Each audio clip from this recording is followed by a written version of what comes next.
Welcome back to Every Tom, Prick and Harry. I'm Hannah. And I'm Rebecca. Today's topic is... the Tortured Poets Department. We are dressed as little tortured poets today. Taylor Swift's Tortured Poets Department is the best album she has ever made. Her magnum opus. It was released 2 years ago around this time, the 19th of April. April 2024. Mm-hmm. Oh my gosh. Fantastic. What Oh a time. It's the best that she's ever done. Nothing can top it. that album whatsoever. TTPD. Nothing. It's a whole other world. I know. Okay. So shall we go through Yes. all and 31 we can songs? Give some thoughts. Some thoughts and opinions. This will be... Oh yeah. There's a series of podcasts on this particular topic. 2.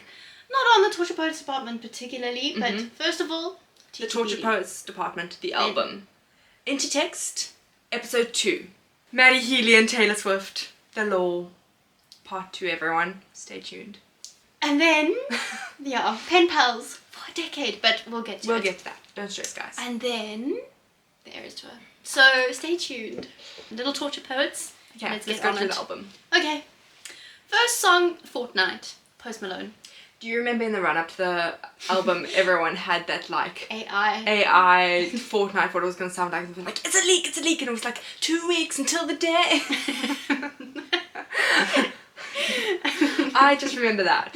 I also remember that, but I did like Fortnite, and I like Post Malone. I know. And the music video is So good. so Oh my gosh. beautiful. Oh my gosh. And she basically, like, I think when in an interview where she's talking about it, it's a government institution where they used to send all of the poets, and like she's like getting her brain shocked so that she can forget.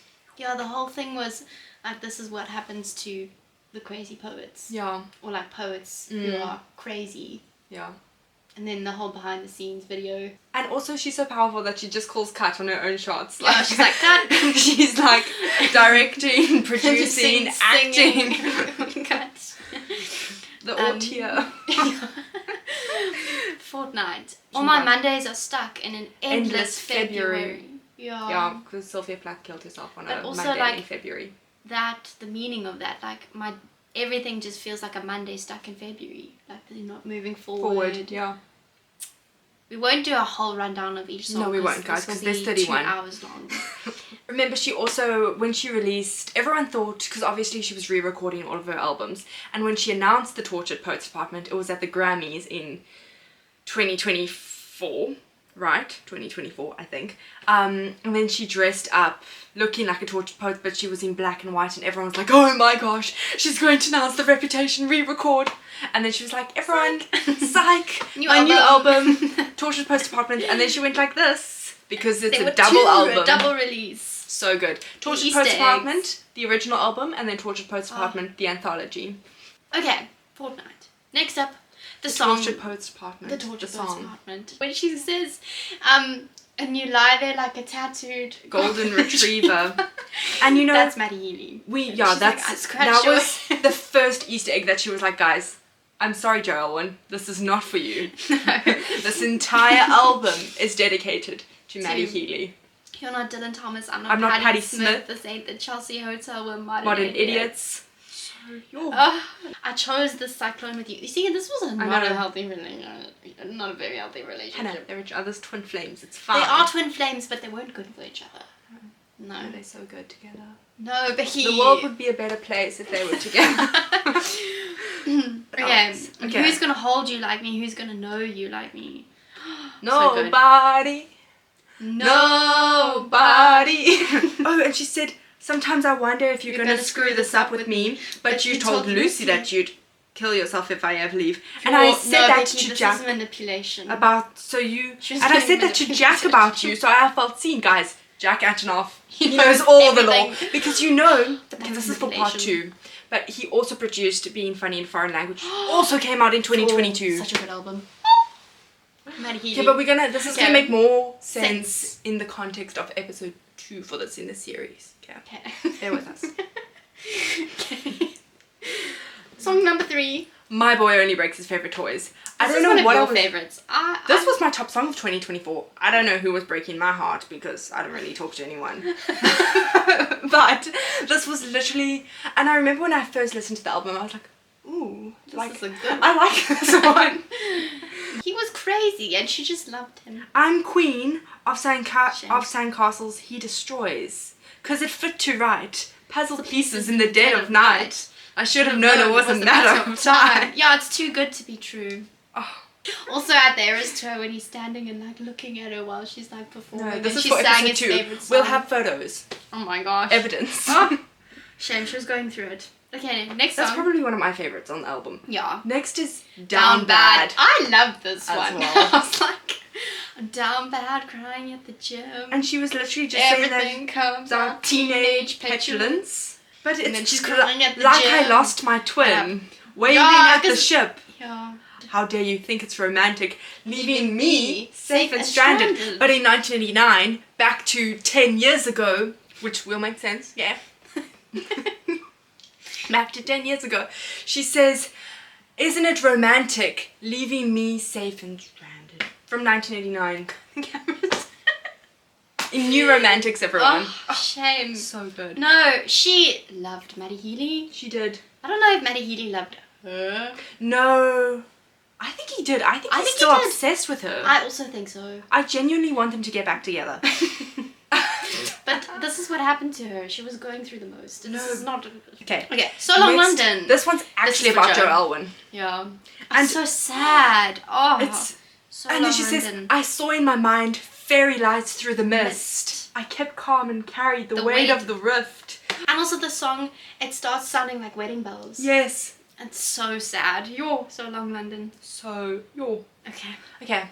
Next Bye, London. is But Daddy, I Love Him. This She one. gagged the entire, like, Swifties when she was like, I'm having his baby. No, I'm and not. she was like, no, I'm not. But you should see your faces. Also, everyone, this is a really good punctuation English lesson. Because when she said, she says, but Daddy, I love him. I'm having his baby. Then she says, no, comma, I'm not, comma, but you should see your faces. And she's literally saying she's not doing any of the stuff that people are assuming she's doing. Next song. Fresh Out the Slammer. Fresh Out the Slammer. She I knows really- her first call. No, I don't like this this is song like as much as that one is. of my best songs on the album, because in the end she ends it by saying, first of all, she says that she's running back, she's fresh out the slammer, she's running back to, like, she knows her first call's gonna be, which is Maddie Healy, everyone. But now, at the end, it says, at the park where we used to sit on children's swings, wearing imaginary rings. I don't know, But it's actually gonna know be who this is alright about, because I did though. my time. It's about Maddie Healy because he would have been in the Slammer with her. because he says that they were wearing imaginary rings, so she's mimicking part 2, everyone. Okay. She's saying, she's writing back to him. Okay. Not my favourite. No, it's so good. That's one of my favorites. The next one is my Florida! Dun, dun, dun, dun. Florence and the Machine. Becky used to call them Florence and the Machine Guns when she was little. I freaking love Florence. And this song is so good. I feel sorry for anyone who does a collaboration with Florence Eve Yeah, and Taylor 'cause she'll Swift, just- because that lady She can sing. Yeah. When she came out for the Eras tour in London night 8, poor Taylor, she was really just like showing up all together because her voice. She's amazing. She's amazing. Guilty as Sin. Guys, this one guys. is- The ending of Guilty as Sin, my bad, leads into the beginning of About You. Ooh! Absolute cinema. Yes, yeah. And About You is about Taylor It's about Swift. Taylor Swift. She was meant to be Singing on it. But we'll get to that in part 2. Is this the one where she mentions drowning in The Blue It's Nile? Maddie Healy's He favourite set me song. And down. then after the breakup, Yes. he posted Downtown the Blue Nile, Lights. Downtown Lights on his story. When Taylor released this, then he was posting that on his Truman story. Black. We were all like, everyone, if you know, you know. And according to the 214-page Reddit I love thing that I read, media. me too. I love I it. love not understanding media references. But she said, drowning in the Blue Nile, he sent me Downtown Downtown Lights. Lights. I hadn't heard it in a while. Yo. Okay, next song, Bex. We have to get through this. Who's Also, Afraid? sorry, we'll get to that. But she said, what if he's written mine on my upper thigh, only in my mind? But is she talking about mine as in the word mine, or is she talking about mine by the 1975? Who knows? Okay, next song. Who's Afraid of Little Old Me? I love this one. It's just like all of the things. I think it speaks to... you can apply it to any situation. It's like people underestimate you all the time. And now when you finally take charge or you take up more space, then it's just like, don't you worry, folks. Yeah, you should be afraid. You should. You should be. She says you should be. Yeah, you should be. You should be. Who's afraid of little old me? I might seem little, but actually, and it's like all the things that happen. Like don't. She's like a circus animal. No, exactly. And the thing about taking out the teeth is what they used to do to lions in the circus. They would take out all of their teeth. But who's afraid of little old me? You should be. You should be. Fuck it. No, this song speaks to me. Okay, next one. The next is I Can Fix Him, in brackets, no really, I can. Now this is where she gave the first hint when she dropped the track list, because all of the 1975 songs are usually like title and then in brackets additional information, parentheses. But all of the 1975 titles are like that of their songs. So that was the first hint that we got, maybe we'd get a Maddie song. Turns out the whole album's about him. And you can't fix them. You really can't. They shake their heads saying, God help her, when I tell him he's my man. And then at the end when she says, I can fix him, no really I can. Whoa. Also, maybe I can't. Maddie Healy is Texas. Like Texas is a symbol for Maddie Healy in this entire album, because in here she says, a dopamine races through his brain on a 6-lane Texas highway. But then if we go back to Florida, she says about how poor Becky. No, she says something about like I didn't even pick that going back up. to Texas. She does. Oh yeah. No, Becky, we don't have time for this. Who says? A podcast can be how long we wish. We make the rules. Yeah. Wait, let me just get that Texas reference. So good. I didn't even pick that up. Oh, here. It says, little did you know your home's really only a town you'll get arrested. So you pack your life away just to wait out storm back in Texas. Florida! Doom, doom, doom, doom. Is one hell of a drug. Okay, next up. LMLL. Love of my life or loss of my life. The song is so sad. It is so sad. You're the loss of my life. We embroidered of the memories from the time I was away stitching. We all were just kids, babe. I think this one is Joe. I don't think so. No, the thing about the stitching and the embroidery, and you're a cinephile. But why would she say that? I know say in one glimpse it's legendary. It was momentary. It was unnecessary. Necessary. Why would she say 6-year relationship is momentary? Well, because it ended. Maybe. It was legendary, it was momentary. It was unnecessary, should have let it stay buried. Okay, next. Oh my goodness, this is the best song she has ever written. It's called The Smallest Man. You skipped I Can Do It With Broken Heart. Oh. We low-key also skipped that song, except for the fact that she was doing it with a broken heart on the Eras tour. So we respect it. Moving on. Okay, The Smallest Man Who Ever Lived. That one, it's the best song she's ever written. Truly. The Smallest Man. Let's go to the lyrics. Because the song will speak for itself. But this gazing at me starry-eyed in your Jehovah's Witness first suit. she says, was any of it true? That's how it starts. Oh no. Ring lights. Bruh. Technological difficulties. Okay. In public, you showed me off, then sank into a stoned oblivion. You hung me on the wall, but then stabbed me with your push pins. It's like being a trophy, like being an object, not actually being seen as a person. You treat her like an also ran. You didn't measure up in any measure of a man. And I don't even want you back. I just want to know if rusting my sparkling summer as was the Eras tour, the sum of the Eras tour was the goal. Okay, but this is like wait. This is where she really cinema. She just went one insult after another. Let's go. The bridge. Okay, let's go for it. Okay, let's go. This is the bridge. Were you sent by someone who wanted me dead? Did you sleep with a gun underneath our bed? Our bed. Were you writing a book? Were you a sleeper cell spy? Cell spy? In 50 years, will all this be declassified? Like, in time, is this going to make sense? Like, no, but there is absolutely no closure. But in 50 years, will this all be declassified and you'll confess why you did it and I'll say good riddance because it wasn't sexy once it wasn't forbidden. I would have died for your sins, but instead I died inside. This is my favorite line. And you deserve prison, but you won't get time.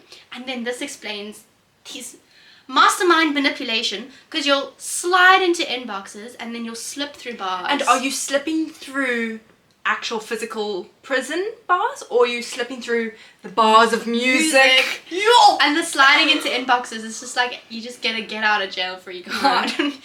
And then this part, you crashed my party and your rental car. You said normal girls were boring, but you were gone by the morning. You kicked out the stage lights, but you're still performing.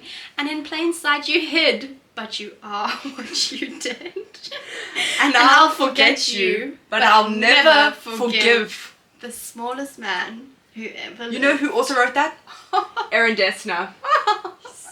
Magical man. And I'll forget you, but I'll never forgive the smallest man who ever lived. Yo!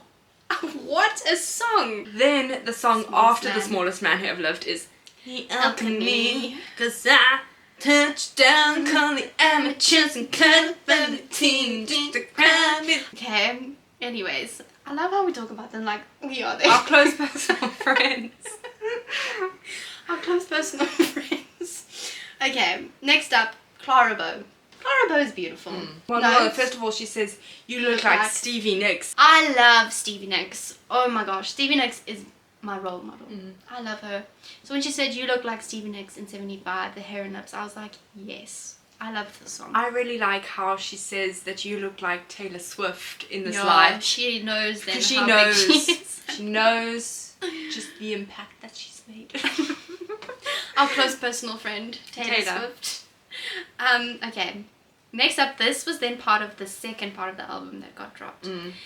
Oh my goodness. 1, 2, 3, 4, this song, 5, 6, 7, 8, the 9, Black 10, 11, Dog. 12, 13, 14, 15. Yours. No, she was going through it. Magnum opus. Okay, the Black Dog. The Black Dog, so good. The Black Dog pub in London, even better. We went there. It was so full though. We had to go on the outside with plastic cups. Yeah, we had gin and tonic in plastic cups and we sat on the outside. But the vibes were there. But the vibes were there. It was so fun. And it hits me, I still don't understand, in the Black Dog, when someone plays the starting line and she's too young to know the song that was intertwined in the magic fabric of our dreaming, old habits die screaming. But Maddie Healy has said that he really likes the song, The Starting Line, and his current fiancée, Gabrielle, is much younger than him. So that she says but she's too young to know the song that was intertwined in the magic fabric of our dreaming. Old habits die screaming. Okay, next is I'm gonna get you back. And this is Maddie Healy. This is so Maddie Healy. Because it's even the beginning of the song is like the same as the beginning of that. What's the name of the song? It's on being foreign in a foreign, being funny in a foreign language. Becky and I have done research on this, as you can tell. Don't stress. When we were sick, we had the flu in 2024. We couldn't do anything, and this album got released, and we were like, it's time to do research. So while we were recovering from the flu, we were doing our research and we figured this all out. Ooh. What a time. Next Smash up your back, I haven't decided yet. I'm gonna get you back. Next is the Albatross. That's a beautiful song. Wild winds want to shift to the candle. A rose by any other name is a scandal. It's a pretty song. It is. Did you see the albatross? I haven't analysed it too much. Did you see the albatross that they needed to rehabilitate on Facebook? No.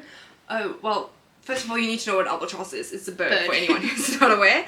And it, like, what's the thing? It, like, flies in... There's lore behind it. Don't stress. We'll get to that in the second episode. But she refers to herself as she's the albatross and she's here to destroy you. I'm searching for you. Let's just get some context. What does an albatross An albatross is a bird. Albatrosses of the biological family... I don't know how to say these Latin words.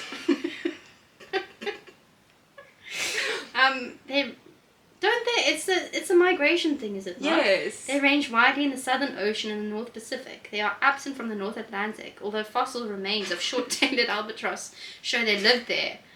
Becky, I don't know all the words. It's albatross symbolism, Hannah. Oh, the symbolism, of course. Poetry. Albatross. There we go. I've got it.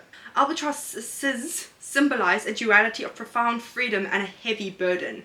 Historically, sailors viewed them as good luck omens and wandering souls representing endurance and deep sea mysteries. Ooh. Conversely, literature established them as a psychological, inescapable burden or guilt, an albatross around one's neck. Hectic. It's got a whole different meaning, guys. Okay, well. She says she's the albatross. And she's here to destroy you. I'd be scared. Then we have Chloe. I really like this song. I haven't done this one too much. This is really where she drops all the law. Chloe or Sam or Sophia or Marcus. So she starts off the song by saying, your hologram stumbled into my apartment, hands in the hair of somebody in darkness, named Chloe or Sam or Sophia or Marcus. So this person, Maddie Healy, enters her life as someone who she doesn't even know at this point in time.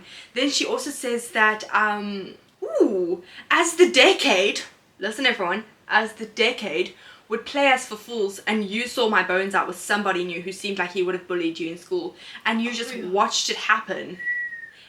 Wait, she also said, I changed into goddesses, villains and fools, changed plans and lovers and outfits and rules, all to outrun my desertion of you, and you just watched it. I would also crash out and write 31 songs. Yeah. Oh, wait, everyone, this is also good. So if I sell my apartment and you have some kids with an internet starlet referencing Gabriette because she's an influencer. Yeah. Ooh. Yo. Shade. Okay, moving on.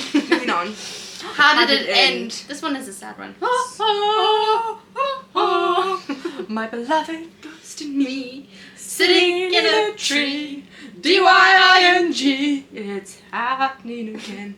How did it end? Oh, shame. Okay. Oh, so high school.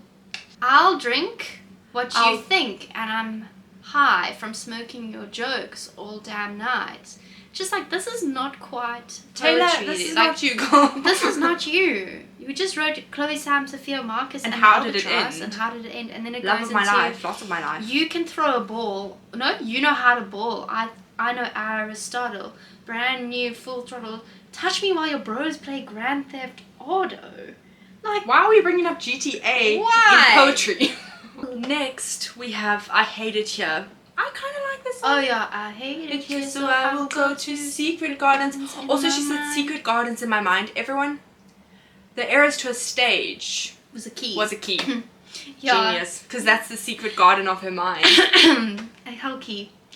Oh, thank you, Amy. Also, the capitalized in the title, the capitalized K, the capitalized I, and the capitalized M. So Kim Kardashian. So good. But also, I like in Thank You, Amy, she basically says that, like, all you're ever going to be is mean. And she says, like, wait. Yeah, while you were throwing punches, I was building something. But I also really like the fact when she ends the song, like towards the end. When your kids come home singing the song. No, but she says, and I don't think you've changed much, and so I changed your name and any real defining clues. And one day your kid comes home singing a song that only us two is going to know about you. And then she goes on to say that she does some reflection of sorts, and she said that I built a legacy that you can't undo, and there wouldn't be this if there hadn't been you. Like when. So she's like, thanks for bullying me. Thanks for bullying me. Now I'm on top of the world. Yeah.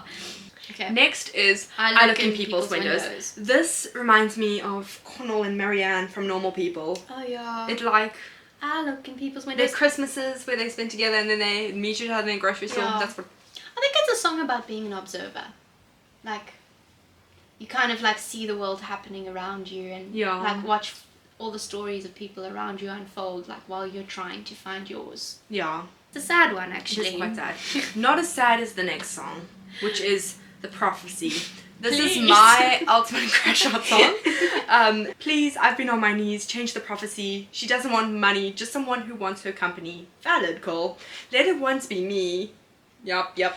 Who do I have to speak to change the prophecy? And you know what, girl? This is like bare minimum stuff. I understand it though. I understand the way she was crashing out. Yeah, no. Bare minimum. Can someone please change the prophecy for the both of us? Next up is Cassandra. If we have a look in like Greek goddess and like all of that, we'll go into the lore of this in part 2 because this camera is going to die. But she says that, so they filled my cells with snakes. They regret to say, do you believe me now? And here she's just talking about they knew the whole time that I was onto something. And she's just saying this is basically about when she got cancelled in the Reputation era, I think. Because she says, so they filled my cell with snakes, as in like, is she like actually in a prison cell and they filled it with snakes? Or they filled her cell's metaphorical like cell phone with snakes because everyone was casting her and calling her a snake. And then they regret to say, do you believe me now? But they knew the whole time that I was onto something. So good. Okay. Next up is Peter. Oh my gosh, guys. Okay. So, if we go back to a little bit more lore in folklore, we won't do too much because we need to do all of this, but we have Peter losing Wendy in folklore. So we obviously in what had song was it? Cardigan, which is about Maddie Healy. Peter losing Wendy. Yeah. So she says Peter losing Wendy. Oh. But in this one she says she has the song titled Peter, which is obviously and then it's Maddie all Healy. About Peter not wanting to come back, and she just says, well, he's stuck in the Lost Boys chapter of his which life. Is also the Lost Boys, the 1975, their chapter. So good. And then of course Peter Pan. But the woman who sits by the window has turned out the light, and she's talking Wendy. About Wendy. Wendy's turned out the light, guys. The drama. Okay. Oh, terrible.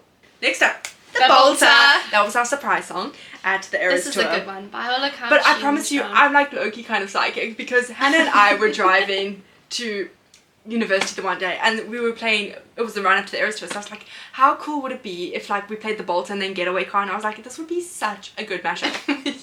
Boom. That was literally our mashup. Next is Robin. Oh, Robin is so sad.